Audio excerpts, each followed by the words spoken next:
हमारी संस्कृति, हमारे संस्कार सदा रहें हमारे साथ। सब्सक्राइब करें भारतीय संस्कृति इंडियन कल्चर चैनल को। जय माँ दुर्गा भक्तों, आप सभी का स्वागत है हमारे इस YouTube चैनल में। आप सभी को शारदीय नवरात्रि की हार्दिक शुभकामनाएं। भक्तों, जैसा कि आप सभी जानते हैं, शारदीय नवरात्रि का आज दूसरा दिन है। आज की हमारी इस नवरात्रि सीरीज़ की ये दूसरी वीडियो है, जिसमें हम नवरात्रि के 9 दिनों में सुनी जाने वाली प्राचीन कथा का श्रवण करेंगे। तो चलिए भक्तों, शुरू करते हैं। और इससे पहले आपको एक चीज़ मैं ज़रूर बताना चाहूँगा कि हिंदू मान्यताओं के अनुसार अगर नवरात्रि के 9 दिनों में जो भी भक्त नवरात्रि की इस कथा को सुनता है, देवी माँ की उस पर असीम कृपा बनी होती है और उसे कभी भी किसी भी दुख का सामना नहीं करना पड़ता और देवी दुर्गा उसके सभी भंडार भरपूर रखती हैं, सभी दुखों से उसे दूर रखती हैं। तो चलिए भक्तों, शुरू करते हैं अपनी आज की इस कथा को। तो भक्तों, एक समय की बात है, बृहस्पति जी बोले, हे ब्रह्मा जी, आप अत्यंत बुद्धिमान, सर्वशास्त्र और चारों वेदों को जानने वालों में सबसे श्रेष्ठ हैं। हे प्रभु, कृपा करके मेरा वचन सुनो। चैत्र, अश्विन, माघ और आषाढ़ मास के शुक्ल पक्ष में नवरात्रि का व्रत और उत्सव क्यों किया जाता है?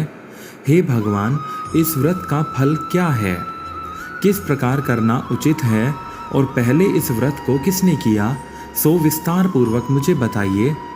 बृहस्पति जी का ऐसा प्रश्न सुनकर ब्रह्मा जी कहने लगे, हे बृहस्पति, प्राणियों का हित करने की इच्छा से तुमने बहुत ही अच्छा प्रश्न किया है। जो मनुष्य केवल मनोरथ पूर्ण करने वाली देवी दुर्गा, महादेवी, सूर्य और नारायण को ध्यान करते हैं, वे मनुष्य धन्य हैं। यह नवरात्रि व्रत कथा संपूर्ण कामनाओं को पूर्ण करने वाला है। इसके करने से पुत्र चाहने वाले को पुत्र, धन चाहने वाले को धन, विद्या चाहने वाले को विद्या और सुख चाहने वाले को सुख की प्राप्ति होती है। इस व्रत को करने से रोगी मनुष्य का रोग दूर हो जाता है और कारागार में पड़ा हुआ मनुष्य बंधन से छूट जाता है। मनुष्य की तमाम विपत्तियां दूर हो जाती हैं और उसके घर में संपूर्ण संपत्तियां आकर उपस्थित हो जाती हैं। बंध्या और काक बंध्या के इस व्रत के करने से पुत्र हो जाता है। समस्त पापों को दूर करने वाले इस व्रत के करने से ऐसा कौन सा मनोरथ है जो सिद्ध नहीं हो सकता? इस व्रत को करने से सभी मनोरथ पूर्ण होते हैं। यदि व्रत करने वाला मनुष्य सारे दिन का उपवास न भी कर सके तो एक समय भोजन करे और उस दिन बांधवों सहित नवरात्रि व्रत का कथा का श्रवण करे। हे बृहस्पति, जिसने पहले इस महाव्रत को किया है उसका पवित्र इतिहास मैं तुम्हें सुनाता हूँ, तुम सावधान होकर सुनो। इस प्रकार ब्रह्मा जी के वचन सुनकर बृहस्पति जी ओम नमः शिवाय बोलकर, हे ब्राह्मण, मनुष्य को कल्याण करने वाले इस व्रत के इतिहास के बारे में आप मेरे लिए कहें, मैं इसे ध्यान से सुनूंगा। और दोबारा वो ओम नमः शिवाय कहकर बैठ गए। आपकी शरण आए, मुझ पर कृपा करो। ब्रह्मा जी बोले, पीठत नाम के मनोहर नगर में एक अनाथ नाम का ब्राह्मण रहता था। वह भगवती दुर्गा का भक्त था। उसके संपूर्ण सद्गुणों से युक्त मानो ब्रह्मा की पहली रचना हो, ऐसे यथार्थ नाम वाली सुमति नाम की एक अत्यंत सुंदर कन्या पैदा हुई। वह कन्या सुमति अपने घर के बालकपन में अपनी सहेलियों के साथ क्रीड़ा करती हुई इस प्रकार बढ़ने लगी जैसे शुक्ल पक्ष में चंद्रमा की कला बढ़ती है। उसका पिता प्रतिदिन दुर्गा की पूजा और होम किया करता था। उस समय वह भी नियम के साथ उपस्थित होती थी।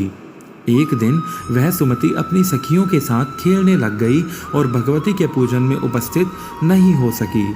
उसके पिता को पुत्री की ऐसी असावधानी देखकर क्रोध आया और पुत्री से कहने लगा कि हे दुष्ट पुत्री, आज प्रभात से तुमने भगवती पूजन नहीं किया।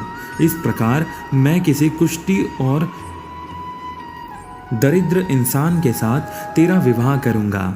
इस प्रकार कुपित पिता के वचन सुनकर सुमति को बड़ा दुख हुआ और पिता से कहने लगी कि हे पिताजी, मैं आपकी कन्या हूँ, मैं आपके सब तरह से अधीन हूँ, जैसी आपकी इच्छा हो मेरा विवाह कर सकते हैं, होगा वही जो मेरे भाग्य में लिखा होगा, मेरा तो इस पर पूर्ण विश्वास है। मनुष्य न जाने कितने मनोरथों को चिंतित करता है, पर होता वही है जो भाग्य में विधाता ने लिखा है।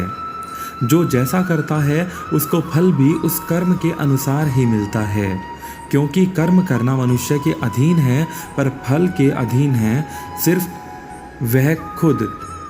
जी हाँ, मनुष्य तो केवल कर्म कर सकता है, लेकिन फल देना तो विधाता के अधीन है। जैसे अग्नि में पड़े हुए तृण की दी उसको अधिक प्रदीप्त कर देते हैं, उसी तरह अपनी कन्या के ऐसे निर्भयता से कहे हुए वचन सुनकर उस ब्राह्मण को अधिक क्रोध आया।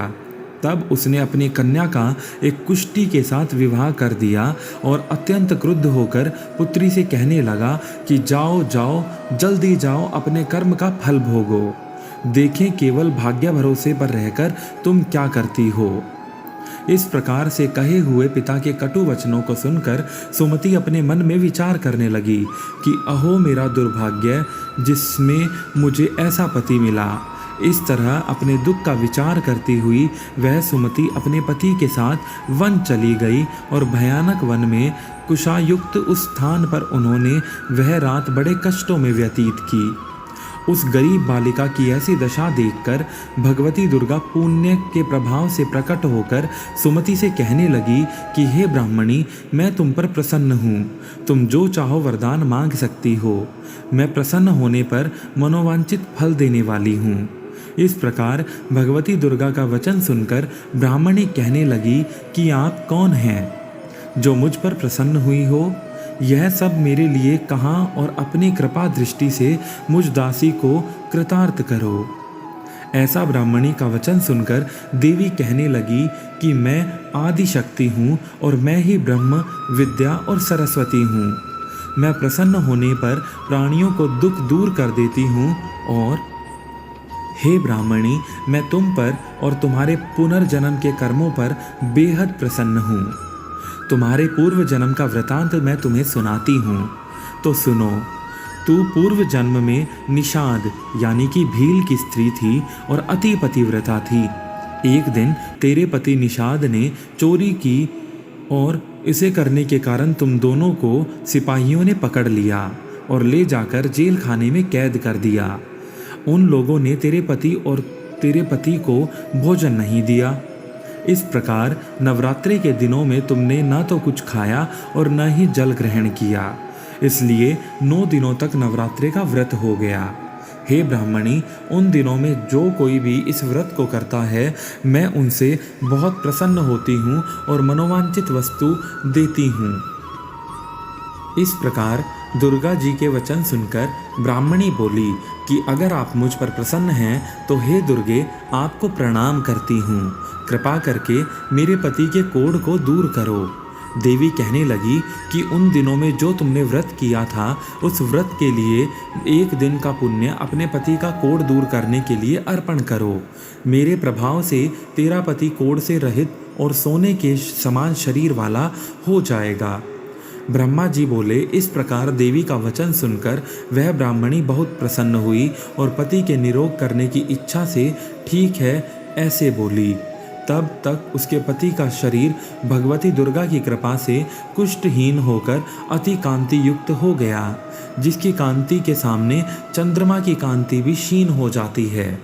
वह ब्राह्मणी पति की मनोहर देह को देखकर देवी को अति पराक्रमी वाली समझकर स्तुति करने लगी कि हे दुर्गे, आप दुर्गत को दूर करने वाली, तीनों जगत का संताप हरने वाली, समस्त दुखों को दूर करने वाली, रोगी मनुष्य को निरोग करने वाली, प्रसन्न होकर मनोवांछित वस्तु को देने वाली और दुष्ट मनुष्य का नाश करने वाली हो। तुम ही सारे जगत की माता और पिता हो। हे अम्बा, मुझ अपराध रहित अबला को मेरे पिता ने कुष्ठी के साथ विवाह कर मुझे घर से निकाल दिया। उसकी निकाली हुई मैं पृथ्वी पर घूमने लगी। आपने ही मेरा इस आपत्ति रूपी समुद्र से उद्धार किया है। हे देवी, आपको प्रणाम करती हूँ, मुझ दीन की रक्षा करो। ब्रह्मा जी बोले कि हे बृहस्पति, इस प्रकार उस सुमति के मन में देवी ने बहुत स्तुति की भावना सुनकर उससे प्रसन्नता से उसके सभी मनोकामनाओं को पूर्ण किया। क्योंकि सुमति ने देवी की स्तुति पूरे मन से की थी, उससे की हुई स्तुति सुनकर देवी को बहुत संतोष हुआ और ब्राह्मणी से कहने लगी कि हे ब्राह्मणी, तुम्हारे उदायल नाम का एक अति बुद्धिमान, धनवान, कीर्तिवान और जितेंद्रिय पुत्र शीघ्र ही होगा। ऐसा कहकर वह देवी उस ब्राह्मणी से फिर कहने लगी कि हे ब्राह्मणी, और जो कुछ तेरी इच्छा हो वही मनोवांछित वस्तु तुम मांग सकती हो। ऐसा भगवती दुर्गा का वचन सुनकर सुमति बोली कि हे भगवती दुर्गे, अगर आप मेरे से प्रसन्न हैं तो कृपा कर मुझे नवरात्रि की विधि बताइए। हे दयावती, जिस विधि से नवरात्रि व्रत करने से आप प्रसन्न होती हैं, उस विधि और उसके फल को मेरे लिए विस्तार से कहिए। इस प्रकार ब्राह्मणी के वचन सुनकर दुर्गा कहने लगी कि हे ब्राह्मणी, मैं तुम्हारे लिए संपूर्ण पापों को दूर करने वाली नवरात्रि व्रत को बतलाती हूँ, जिसको सुनने से तमाम पापों से छूटकर मोक्ष की प्राप्ति हो जाती है। अश्विन मास के शुक्ल पक्ष की प्रतिपदा से लेकर 9 दिन तक विधि पूर्वक पूजन करें। यदि दिन भर का व्रत न कर सकें तो एक समय का भोजन करें। पढ़े लिखे ब्राह्मणों से पूछकर घट स्थापना करें और वाटिका बनाकर उसको प्रतिदिन जल से सींचें।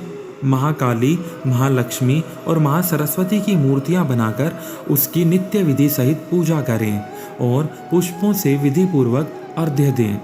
बिजौरा के फूल से अर्घ्य देने से रूप की प्राप्ति होती है। जायफल से कीर्ति, दाख से कार्य की सिद्धि होती है। आंवले से सुख और केले से भूषण की प्राप्ति होती है। इस प्रकार फलों से अर्घ्य देकर यथाविधि हवन करें। खांड, घी, गेहूँ, शहद, जौ, तिल, बिंब, नारियल, दाक और कंदम्ब, इनसे हवन करें। गेहूँ होम करने में लक्ष्मी की प्राप्ति होती है। खीर व चंपा के पुष्पों से धन और पतनों से तेजी से सुख की प्राप्ति होती है। आंवले से कीर्ति और केले से पुत्र की प्राप्ति होती है। कमल से राज सम्मान और दुखों से सुख संपत्ति की प्राप्ति होती है। व्रत करने वाला मनुष्य इस विधान से होम कर आचार्य को अत्यंत नम्रता के साथ प्रणाम करे और यज्ञ की सिद्धि के लिए उसे दक्षिणा दे। इस महाव्रत को पहले बताई हुई विधि के अनुसार जो कोई भी करता है, उसके सभी मनोरथ सिद्ध हो जाते हैं। इसमें तनिक भी संशय नहीं है कि इन 9 दिनों में जो कुछ दान आदि किया जाता है, उसका करोड़ों गुना फल मिलता है। इस नवरात्रि के व्रत करने से ही अश्वमेघ यज्ञ का फल मिलता है और नवरात्रि के 9 व्रतों को करने पर 100 अश्वमेघों के बराबर फल मिलता है। हे ब्राह्मणी, इस संपूर्ण कामनाओं को पूर्ण करने वाले उत्तम व्रत को तीर्थ, मंदिर अथवा घर में ही विधि के अनुसार करें। ब्रह्मा जी बोले, हे बृहस्पति, इस प्रकार ब्राह्मणी को व्रत की विधि और फल बताकर देवी अंतर ध्यान हो गई। जो मनुष्य या स्त्री इस व्रत को भक्ति पूर्वक करता है, वह इस लोक में सुख पाकर अंत में दुर्लभ मोक्ष को प्राप्त होता है। हे बृहस्पति, यह दुर्लभ व्रत का महात्म्य मैंने तुम्हारे लिए बतलाया। ऐसा ब्रह्मा जी के वचन सुनकर बृहस्पति जी आनंद के कारण रोमांचित हो गए और ब्रह्मा जी से कहने लगे, हे ब्राह्मण श्रेष्ठ, आपने मुझ पर अति कृपा की, जो अमृत के समान इस नवरात्रि व्रत का महात्म्य मुझे सुनाया। हे प्रभु, आपके बिना और कौन इस महात्म्य को सुना सकता है। ऐसे बृहस्पति जी के वचन सुनकर ब्रह्मा जी बोले कि हे बृहस्पति, तुमने सब प्राणियों का हित करने वाले इस अलौकिक व्रत को पूछा है, इसलिए तुम धन्य हो। यह भगवती शक्ति संपूर्ण लोक का पालन करने वाली है। इस महादेवी के प्रभाव को भला कौन जान सकता है। तो इस प्रकार नवरात्रि की व्रत कथा समाप्त होती है। इसे सुनने वाले पर देवी दुर्गा सदैव प्रसन्न रहती है। भक्तों, जैसा कि आप सभी जानते हैं कि आज नवरात्रि का दूसरा दिन है। नवरात्रि एक संस्कृत शब्द है जिसका अर्थ होता है 9 रातें। इन 9 रातों और 10 दिन के दौरान शक्ति देवी के 9 रूपों की पूजा की जाती है और 10वां दिन दशहरा मनाया जाता है। माँ दुर्गा की 9 शक्तियों का दूसरा स्वरूप देवी ब्रह्मचारिणी का है। यह ब्रह्म शब्द का अर्थ तपस्या है। ब्रह्मचारिणी अर्थात तप की चारिणी, तप का आचरण करने वाली देवी। कहा भी है कि ब्रह्मचारिणी देवी का स्वरूप पूर्ण ज्योतिर्मय एवं अत्यंत भव्य है। इनके दाहिने हाथ में जप की माला और बाएं हाथ में कमंडल रहता है। तो आइए भक्तों, शुरू करते हैं आज देवी ब्रह्मचारिणी की कथा। सबसे पहले जानते हैं देवी ब्रह्मचारिणी के जन्म की कथा। तो भक्तों, अपने पूर्व जन्म में जब ये हिमालय के घर में पुत्री रूप में उत्पन्न हुई, तब नारद ने उपदेश से इन्होंने भगवान शंकर जी को पति रूप में प्राप्त करने के लिए अत्यंत कठिन तपस्या की। इस दुष्कर तपस्या के कारण इन्हें तपश्चारिणी अर्थात ब्रह्मचारिणी नाम से अभिहित किया गया। 1000 वर्ष केवल फल मूल खाकर व्यतीत किए और 100 वर्षों तक केवल शाक पर निर्वाह किया। कुछ दिनों तक कठिन उपवास रखते हुए देवी ने खुले आकाश के नीचे वर्षा और धूप के भयानक कष्ट सहे। इस कठिन तपस्या के बाद 3000 वर्षों तक केवल जमीन पर टूटकर गिरे हुए बेलपत्रों को खाकर वे भगवान शिव की आराधना करती रही। इसके बाद उन्होंने सूखे बेलपत्रों को भी खाना छोड़ दिया और कई हजार वर्षों तक वे निर्जल और निराहार तपस्या करती रही। पत्तों को भी खाना छोड़ देने के कारण उनका एक नाम अर्पणा भी पड़ गया। कई हजार वर्षों की इस कठिन तपस्या के कारण ब्रह्मचारिणी देवी का शरीर एकदम क्षीण हो उठा। उनकी यह दशा देखकर उनकी माता मीना अत्यंत दुखी हुई और उन्होंने इस कठिन तपस्या से विरक्त करने के लिए आवाज़ दी, उमा। तब से देवी ब्रह्मचारिणी का एक नाम उमा भी पड़ गया। उनकी इस तपस्या से तीनों लोकों में हाहाकार मच गया। देवता, ऋषि, सिद्धगण, मुनि सभी देवी ब्रह्मचारिणी की इस तपस्या को अभूतपूर्व पुण्य कृत्य बताते हुए उनकी सराहना करने लगे। अंत में पितामह ब्रह्मा जी ने आकाशवाणी के द्वारा उन्हें संबोधित करते हुए प्रसन्न स्वर में कहा, हे देवी, आज तक किसी ने ऐसी कठोर तपस्या नहीं की जैसी तुमने की है। तुम्हारे इस अलौकिक कृत्य की चारों ओर सराहना हो रही है। तुम्हारी मनोकामना सर्वतोभावेन परिपूर्ण होगी। भगवान चंद्रमौली शिवजी तुम्हें पति रूप में प्राप्त अवश्य होंगे। अब तुम तपस्या से विरत होकर घर लौट जाओ। शीघ्र ही तुम्हारे पिता तुम्हें बुलाने आ रहे हैं। तो भक्तों, इस देवी की कथा का सार यह है कि जीवन के कठिन संघर्षों में भी मन विचलित नहीं होना चाहिए। माँ ब्रह्मचारिणी देवी की कथा से सर्व सिद्धि प्राप्त होती है। दुर्गा पूजा के दूसरे दिन देवी के इसी स्वरूप की उपासना की जाती है। तो इस प्रकार से देवी ब्रह्मचारिणी की आज की ये कथा समाप्त होती है। जय माँ ब्रह्मचारिणी। भक्तों, आपको एक चीज़ और बताता चलूं कि देवी ब्रह्मचारिणी की पूजा का भक्तों को क्या लाभ है। देवी ब्रह्मचारिणी की आराधना से अनंत फल की प्राप्ति एवं तप, त्याग, वैराग्य, सदाचार, संयम जैसे गुणों की वृद्धि होती है। जीवन के कठिन संघर्षों में भी व्यक्ति अपने कर्तव्य से विचलित नहीं होता। माँ ब्रह्मचारिणी देवी की कृपा से उसे सर्वत्र सिद्धि और विजय की प्राप्ति होती है। लालसाओं से मुक्ति के लिए माँ ब्रह्मचारिणी का ध्यान लगाना बेहद अच्छा माना जाता है। माँ ब्रह्मचारिणी के स्तुति मंत्र कुछ इस प्रकार से हैं, जिन्हें जो भी भक्त माँ ब्रह्मचारिणी की आराधना करते समय करता है, माँ ब्रह्मचारिणी उनके सभी दुखों को दूर करती है। तो माँ ब्रह्मचारिणी के स्तुति मंत्र इस प्रकार हैं। या देवी सर्वभूतेषु माँ ब्रह्मचारिणी रूपेण संस्थिता, नमस्तस्यै नमस्तस्यै नमस्तस्यै नमो नमः। दधाना कर पद्मभयाम अक्षमाला कमंडलु देवी प्रसिद्धतु मयि ब्रह्मचारिण्य नुम्मता। देवी ब्रह्मचारिणी की जय हो। भक्तों, हमारी ये आज की कथा यहीं समाप्त होती है। उम्मीद करता हूँ कि आपको ये कथा ज़रूर पसंद आई होगी।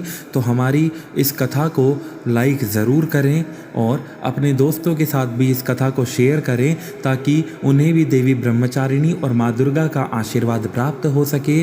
और साथ ही अगर आपको हमारी ये कथा पसंद आए तो नवरात्रि सीरीज़ को ज़रूर फॉलो करें। साथ ही हमारे चैनल को भी फॉलो करने के साथ साथ बेल आइकन को भी ज़रूर प्रेस करें ताकि आपको हमारी वीडियोस की नोटिफिकेशन सबसे पहले मिले। और कमेंट सेक्शन में लिखना बिल्कुल भी मत भूलिएगा जय माँ दुर्गा, क्योंकि माँ दुर्गा ही सभी की दुखों को दूर करके सभी की मनोकामनाओं को पूर्ण करती हैं और सभी को मनोवांछित फल देती हैं। तो चलिए भक्तों, मिलते हैं आपसे अगली वीडियो में। अभी आपसे लेते हैं विदा। तब तक के लिए देवी स्तुति में लगे रहिए और माँ को प्रसन्न करते रहिए। मिलते हैं आपसे अगली अपनी वीडियो में। तब तक के लिए नमस्कार।